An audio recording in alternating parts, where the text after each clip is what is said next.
Bismillahirrahmanirrahim.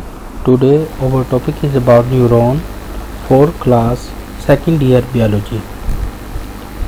First, we discuss about the learning objective. We want to understand the term neuron and also discuss about their structure and types of neuron.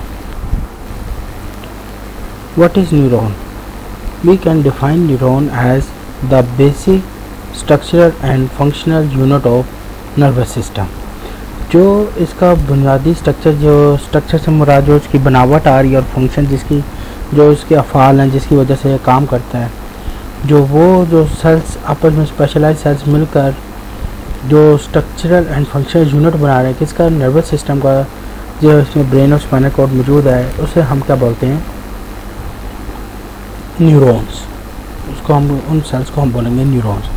These are the specialised cells which take the information processing unit of nervous system and is responsible for receiving and transmitting information from receptors and effectors.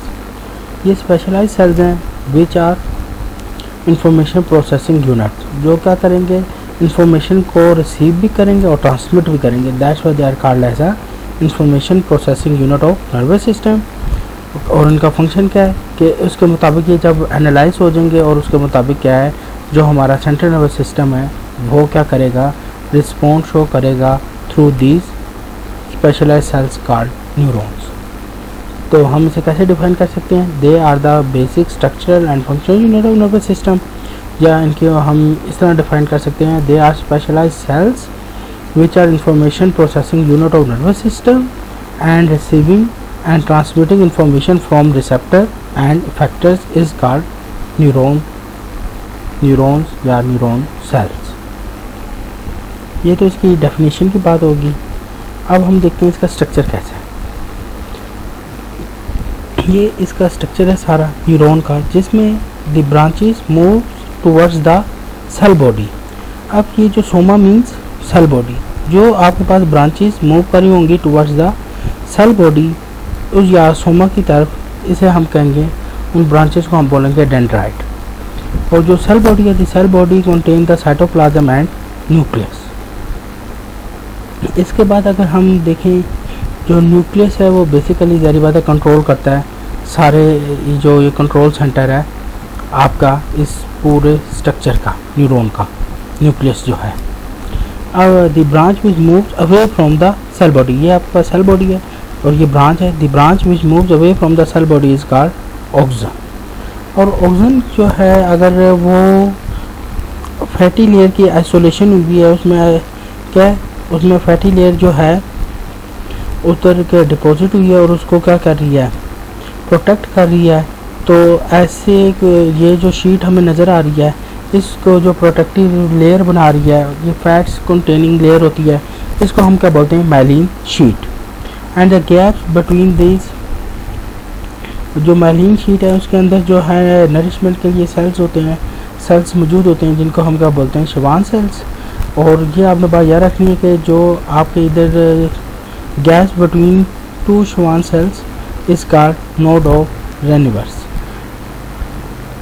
तो ये आपके पास structure है जिसमें से क्या है कि जो आपके पास माइलिन शीट है, माइलिन शीट्स में श्वान सेल्स मौजूद होते हैं और ये जो है माइलिन शीट बनाने में हेल्प करते हैं। और इनके दरमियान में ये जो गैप्स मौजूद हैं उनको हम नोड ऑफ रेनिवर्स कहते हैं। फिर इसके एंड में टर्मिनल ऑक्सन्स मौजूद होते हैं, ये क्या करते हैं? अदर सेल्स के साथ जंक्शन बनाने में या ज्वाइन होने में हेल्प करते हैं। They are called the terminal axons. तो फिर हम ये क्या है कि इसके बारे में था, स्ट्रक्चर ऑफ न्यूरॉन के बारे में था। तो हम ये कह सकते हैं कि जो branches which move towards the cell body are called dendrites and the branches which move away from the cell body are called axons. If the axon is covered by or protected by a fatty layer is called myelin sheath and this myelin sheath contain cells called Schwann cells which help them to make the myelin sheet, and the gap between two Schwann cells is called node of Ranvier, and they have the terminal axons which are responsible for make the junction with other cells. So these are about structure of neuron. अब हम अगर इसके function भी साथ साथ हम करें तो क्या होता है they receive the signals from the other cell. जो हमारे पास डेंड्राइट्स क्या करते हैं, ये सिग्नल्स लेकर आती हैं और सेल बॉडी तक क्या है ये पहुंचाएगी। सेल बॉडी का it organise and keep the cell functional. तो जो सेल बॉडी इसके पास न्यूक्लियस है, सेंट्रल सिस्टम मौजूद है और साइटोप्लाज्म है, ये सेल्स को जो है फंक्शनल यूनिट बनाती है। ये आपके पास जो न्यूक्लियस मौजूद है वो कंट्रोल कर रहा है आपका जो है न्यूरॉन को, एंटायर न्यूरॉन को कंट्रोल करता है। इसी तरह जो सेल मेम्ब्रेन है वो प्रोटेक्ट कर रही है। ऑक्सीजन फैटी लेयर है जो आप ये जो ऑक्सीजन आपकी मौजूद है इसके ऊपर क्या फैटी लेयर मौजूद है जो क्या करती है उसको प्रोटेक्ट कर रही है, जिसे हम माइलिन शीट कहते हैं। ये माइलिन शीट है और इसकी वजह से जो है जो स्पीड होती है, जो न्यूरॉन नर्व इम्पल्स जनरेट होती है वो उसकी स्पीड ज़्यादा हो जाएगी जब ये प्रोटेक्टेड होगी बाय द माइलिन शीट। और ये बात भी याद रखनी है कि जो मैसेज को, जो सिग्नल्स को दूसरे सेल्स तक लेके जा रही हैं उनको हम क्या बोलेंगे, ये जो आपको ब्रांड नजर है उसको हम ऑक्सीजन कहेंगे। और इसके बाद आपके पास जो ये गैप्स है, ये गैप जो मौजूद हैं बिटवीन शिवान सेल्स, जो वो क्या कहते हैं उनको हम क्या कहलाते हैं, नोड ऑफ रेनिवर्स। और ये जो शिवान सेल्स हैं, ये जो आपको अंदर नज़र आ रहे हैं, इनको ये क्या करते हैं, माइलिन शीट को बनाने में हेल्प करते हैं। और जो आपके पास टर्मिनल ऑक्सीजन मौजूद हैं, ये बेसिकली फोन जंक्शन जो है दूसरे सेल्स के साथ जो है कनेक्शन बनाते हैं ताकि जो है नर्व इम्पल्स अदर सेल्स तक पहुंच सके। तो ये थे हमने पार्ट्स ऑफ न्यूरॉन डिस्कस किया विद देयर फंक्शन। तो अब हम इसको फर्दर डिस्कस करते हैं इसकी टाइप्स को। There are 3 types, generally there are 3 types, sensory neurons, inter neurons या associate neurons and motor neurons. अगर आपको क्वेश्चन आ जाए कि फंक्शनल टाइप्स बताओ न्यूरॉन की, तो आपने ये लिखनी है सेंसरी न्यूरॉन, इंटर न्यूरॉन्स या जिसे एसोसिएट न्यूरॉन्स कहते हैं या मोटर न्यूरॉन कहते हैं। और अगर जनरल क्वेश्चन की आ जाए तब भी आपने क्या है इन 3 टाइप्स के बारे में बताना होगा। और अगर आपसे वो स्ट्रक्चरल टाइप्स के बारे में पूछेगा तो उससे हम आगे डिस्कस करेंगे। तो सबसे पहले हम इसकी जनरली जो है जो टाइप्स ऑफ न्यूरॉन है या फंक्शनल जो आपके पास टाइप्स ऑफ न्यूरॉन्स हैं वो कौन सी हैं, सेंसरी न्यूरॉन, इंटर न्यूरॉन्स और मोटर न्यूरॉन्स। इंटर न्यूरॉन्स और एसोसिएटेड न्यूरॉन्स एक ही हैं। अब देखते हैं सेंसरी न्यूरॉन्स का। These are the neurons which carry message from receptor to the coordinators. ये ऐसी न्यूरॉन्स है जो क्या करेंगी, रिसेप्टर से मैसेज रिसीव करेंगी और जो आपका सेंट्रल नर्वस सिस्टम है जो जिसमें ब्रेन और स्पाइनल कॉर्ड है वहाँ तक क्या है मैसेज को कन्वे कर देंगी। इंटर न्यूरॉन का, inter neurons are present in the central nervous system which analyse the message, take the decision and perform whole processing. अब इससे क्या मुराद है कि ये आपके पास जो सेंट्रल नर्वस सिस्टम है उसमें जो न्यूरॉन्स प्रेजेंट होती हैं उनको हम इंटर न्यूरॉन्स कहते हैं। ये आपके मैसेज को जो है जो मैसेज सेंसरी न्यूरॉन्स लेकर आई है उनको इंटरप्रेट करेंगी, उसके मुताबिक डिसीजन लेगी और होल प्रोसेसिंग करेंगी। ऐसी न्यूरॉन्स को हम कहते हैं इंटर न्यूरॉन्स। मोटर न्यूरॉन्स का याद रखना है कि मोटर न्यूरॉन्स क्या है कि मोटर न्यूरॉन्स क्या conduct message from the central nervous system to effector. अब क्या होगा, जो आगे मैसेज जो कन्वे करना है टू द अफेक्टर, जो अफेक्टर की तरफ लेके जाने के उसके मुताबिक जो हैं जो अफेक्टर्स हैं, जो हमारी बॉडी में अफेक्टर्स हैं वो वर्क करें, तो वो वाली जो न्यूरॉन्स आपकी कहलाती हैं उनको हम क्या कहते हैं, मोटर न्यूरॉन्स कहेंगे। कि वो सेंट्रल नर्वस सिस्टम से मैसेज को रिसीव करेंगी और उसके मुताबिक अफेक्टर्स को क्या करेंगी, सिग्नल प्रोवाइड करेंगी और वो अपना जो अफेक्टर से वर्क करेंगे। तो वो आपके फैक्टर्स मसल्स भी हो सकते हैं और ग्लैंड्स भी हो सकते हैं। तो उसके मुताबिक क्या होता है, नर्व इम्पल्स जो है हमारी बॉडी में नर्वस कोऑर्डिनेशन कर रही होती है। अब इसको हम जरा डायग्राम से डिस्कस कर लेते हैं कि हमारे पास जो रिसेप्टर्स है कोऑर्डिनेटर्स की तरफ जा रहा है मैसेज, उसे हम क्या कहेंगे, सेंसरी न्यूरॉन। और सेंसरी न्यूरॉन में जो इंटरप्रिटेशन हो रही है उन न्यूरॉन्स को हम बोलेंगे इंटर न्यूरॉन्स। और जो आगे कोऑर्डिनेटर जो ब्रेन और स्पाइनल कॉर्ड से आगे मैसेज जो लेके जा रहे हैं फैक्टर तक, उन न्यूरॉन्स को हम मोटर न्यूरॉन्स कहेंगे। अब हम मोटर न्यूरॉन्स की फर्दर हम ज़रा इसकी डिटेल देखते हैं कि इन motor neurons they have specialized cells which are called as neuroglial cells. अब ये जो न्यूरोजियल सेल्स हैं जो अलोंग द ऑक्सीजन प्रेजेंट होते हैं, इनका फंक्शन क्या है, पहले तो ये है कि they are present in nervous system, they form 50% of the nervous system. जो आपका नर्वस सिस्टम है उसमें न्यूरोजियल सेल्स के हैं 50% जो हैं वो के जो किसके बने हुए हैं, न्यूरोजियल सेल्स के बने हुए हैं। और इनके फ़ायदा क्या होता है, they provide protection and nourishment to the neuron. ये क्या है, प्रोटेक्शन और नरिशमेंट जो है न्यूरॉन सेल्स को, जारी बात है उनको भी क्या है, प्रोटेक्शन भी चाहिए, नरिशमेंट की भी ज़रूरत है, एनर्जी और वगैरह और फूड जो है उनको भी क्या है ज़रूरत है कि वो जो है ताकि वो एक्टिव रहे। तो उनकी नरिशमेंट के लिए और प्रोटेक्शन के लिए जो सेल्स मौजूद हैं उनको हम बोलते हैं न्यूरोजियल सेल्स। और ये क्या है, ये अलोंग द ऑक्सीजन क्या होते हैं, प्रेजेंट होते हैं, और जिसकी वजह से क्या होता है कि आपका जो ये नर्वस सिस्टम है उसका जो 50% है वो जो है ये जो न्यूरोजियल सेल्स हैं उसका बना हुआ है। फर्दर इसको डिस्कस करते हैं। जो regions, the regions of oxygen of motor neuron where neuroglial cells is present is called Schwann cells. अब जिस रीजन में जो ऑक्सीजन है, ऑक्सीजन के अंदर जो आपके पास शवान सेल्स प्रेजेंट हैं, वो बेसिकली जिस शवान सेल्स प्रेजेंट है वो रीजन आपका वो जो सेल्स मौजूद हैं उनको हम क्या कह रहे हैं, न्यूरोजियल सेल्स, जहाँ पे क्या है शवान सेल्स प्रेजेंट है। अभी इसको हम डायग्राम से जब डिस्कस करेंगे तो आपको ये जो है पॉइंट और क्लियर हो जाएगा कि आपके न्यूरोजियल सेल्स किधर है।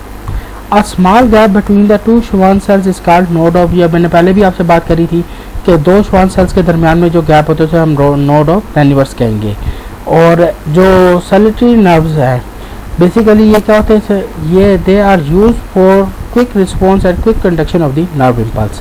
जो आपकी ये जंपिंग नर्व्स कहलाती हैं, सैलिटरी नर्व्स आपकी कौन सी कहलाती हैं, जंपिंग नर्व्स हैं, और ये क्या करती हैं, हेल्प करती हैं नर्व इम्पल्स को फास्ट ट्रैवल करने में। और अब हम इसको ज़रा डायग्राम से डिस्कस करते हैं ताकि आपको जो है और ज़्यादा जो है क्लियर हो सके। अगर ये मैंने डायग्राम बनाई है और इस डायग्राम से मैं आपको ये फर्दर जो है समझाना चाहता हूँ कि जो आपके यहाँ पे आप देखें, पहले भी हमने पिछली डायग्राम में भी ये बात डिस्कस की है कि देखें ये सेल बॉडी है, इधर से ये जो ब्रांचेस इस साइड आ रही हैं ये हमारी कौन सी हैं, डेंड्राइट्स हैं। मतलब डेंड्राइट्स क्या कर रही हैं, डेंड्राइट्स का काम ये है कि दे कैरी द मैसेज और move towards the cell body. और इससे जो अवेज आ रही हैं वो कौन सी आपकी आ रही हैं, ऑक्सीजन, they carry the message and away from the cell body, away है, लेकिन ये सेल बॉडी जो ये जो ऑक्सीजन है ये अवे जाती है किसे, सेल बॉडी से। अब जो ये ऑक्सीजन है, ऑक्सीजन के ये आपको जो ये लेयर नज़र आ रही है, ये जो आपको लेयर नज़र आ रही है ये तो माइलिन शीट है। माइलिन शीट के अंदर आपको ये मैंने शेडेड एरिया बनाया। ये जो शेडेड एरिया आपको नज़र आ रहा है basically these are the neuroglial sales.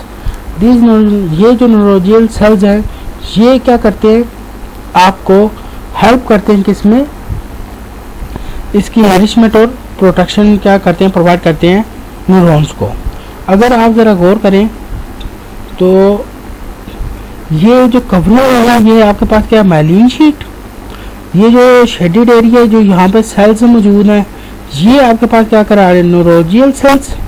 और ये जो इधर सेल्स जितने पूरे पोर्शन में मौजूद हैं ये आप देख रहे हैं, ये मैंने एरो से ये शो करने की कोशिश की है कि आपके पास जो ये जहाँ पे न्यूरोजियल सेल्स मौजूद हैं इस पूरे एरिया को मैं क्या कहूँगा, शवान सेल।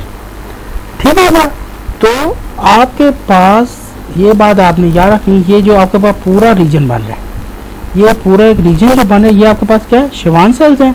शवान सेल्स अगर प्रोटेक्टेड हुए में माइलिन शीट से, तो मतलब एक फैटी लेयर से अगर प्रोटेक्टेड हुए में तो हम कहते हैं माइलिन शीट। और इसके अंदर जो ये सेल शेडेड एरिया में ये जो सेल्स मौजूद हैं इनको हम न्यूरोजियल सेल्स बोलते हैं। और इस पूरे होल स्ट्रक्चर को हम क्या बोलेंगे, शवान सेल्स बोलेंगे। तो ये था कि neuroglial cells are present where the Schwann cell is located, या जहाँ पे भी शवान सेल्स प्रेजेंट है वहाँ पे न्यूरोजियल सेल्स प्रेजेंट होंगे। तो ये जो हमने फर्स्ट पॉइंट जो हमने लिखा है कि the region of the oxygen of motor neuron where the neuroglial cells is present is called Schwann cell. मतलब वो जो हिस्सा बन रहा है उस पूरे हिस्से को हम क्या कह रहे हैं, शवान सेल। तो ये तो था आपके मोटर न्यूरॉन्स के बारे में कि कैसे जो है ये जो प्रेजेंट है और क्या ये फंक्शन कर रही है। इसके बाद आप ये देखें टर्मिनल्स में ऑक्सीजन मौजूद थे जिसको हमने कह दिया सैलिटरी नर्व का, ये जंपिंग नर्व्स का काम कर रही हैं। अब बेसिकली ये जो जंपिंग नर्व्स है they are responsible for the quick action, जो that's why they are called as a saltatory nerves. तो ये क्विक एक्शन है, क्विक रिस्पॉन्स देती हैं, that's why they are called saltatory nerve and they moving like the jumping, ये क्या करेंगे, nerve to nerve move करती हैं, that's why they are called the jumping nerves. और ये क्या करती है, फास्ट ट्रैवल होती हैं। मिसाल के तौर पे अगर हम कंसीडर करें, एक आपके पास ऐसी न्यूरॉन है जिसमें क्या है, माइलिन शीट मौजूद नहीं है और एक में माइलिन शीट मौजूद है, तो और क्वेश्चन आ जाए कि कौन सी जो है वो फास्ट, वो मैसेज जो है फास्ट ट्रैवल होगा, तो माइलिन शीट वाली जो है उसमें फास्ट जो है वो मैसेज ट्रैवल होगा। रीज़न क्या है कि वो नोट टू नोट मूव करेगी, मतलब ये आप देखें यहाँ से यहाँ तक एक नोट है, यहाँ से यहाँ तक एक नोट है, यहाँ से यहाँ तक एक नोट है, तो जंप करके क्या होगी, मूवमेंट होगी। This movement is called the saltatory movement, that's why. और इनका नर्व्स को भी हमने क्या कह दिया, सेलेटरी नर्व या जंपिंग नर्व्स का नाम दे दिया, और इसकी वजह से जो मूवमेंट होती है वो फास्ट होती है। और जिसके पास माइलिन शीट नहीं है वो क्या, यूं जब सेल टू सेल यूं मूव कर रही है तो उसको क्या टाइम लगेगा, दैट्स वाई जो माइलिन शीट से प्रोटेक्ट हुई हुई है वो स्पीड में उससे मैसेज ट्रैवल होता है, और जिनमें माइलिन शीट मौजूद नहीं होती उनसे इतना फास्ट मैसेज ट्रैवल नहीं होता। तो ये भी क्वेश्चन आ जाता है। तो आपने ये बात याद रखनी कि माइलिन शीट वाली जो है वो ज़्यादा जल्दी मैसेज कन्वे करेगी। उसकी रीज़न क्या है, वो सेलेटरी जो है मूवमेंट शो करी है, जो कि मतलब वो जंपिंग मूवमेंट शो करी है, node to node message convey करी है, जिसको हम क्या कह रहे हैं कि इनके पास सेलेटरी नर्व है या हम जिनको जंपिंग नर्व्स कहते हैं। तो ये तो था आपके पास न्यूरॉन के स्ट्रक्चर के बारे में। यह है, अगर आपसे सवाल आ जाता है कि write down a note on neurons, structure of neuron, तो जनरली जो है हमने इन स्ट्रक्चर्स को क्या करना होता है, डिस्कस करना होता है। अगर वो फंक्शन के हिसाब से भी आपसे पूछ ले तो भी आपने जो है ये आपने जो स्ट्रक्चर है न्यूरॉन का उसमें आपने ये सारी बातें डिस्कस करनी होंगी। और अगर आपसे वो अलग से क्वेश्चन अगर वो पूछ ले कि write down the structural types of neuron, तो आपने ये बात याद रखनी है, जो हमारे पास ये जो आपको डायग्राम नज़र आ रही है, they are the structural types of neurons. अब अगर आपके पास क्या होता है कि सेल बॉडी से ओनली वन जो है ना एक्सटेंशन अराइज हो रही हो, one extension arise from the cell body, this is called the unipolar. If two extension arises from the cell body 1 and 2, two extension arises from the cell body, this structure is called as a bipolar। and अब सीधा unipolar में क्या होता है, the cell body in क्या है, in the cell body there arises the only one extension which moves towards the central nervous system, and the other one, ये जो आपको जो दूसरी नजर आई they move towards the peripheral nervous system। जो आपके पास सेल बॉडी से जो अराइज हो रही है वो खाली एक ही हो रही है, वो जो ऑक्सीजन जो अराइज हो रही है, और वो क्या करती है, मूव करती है towards the central nervous system.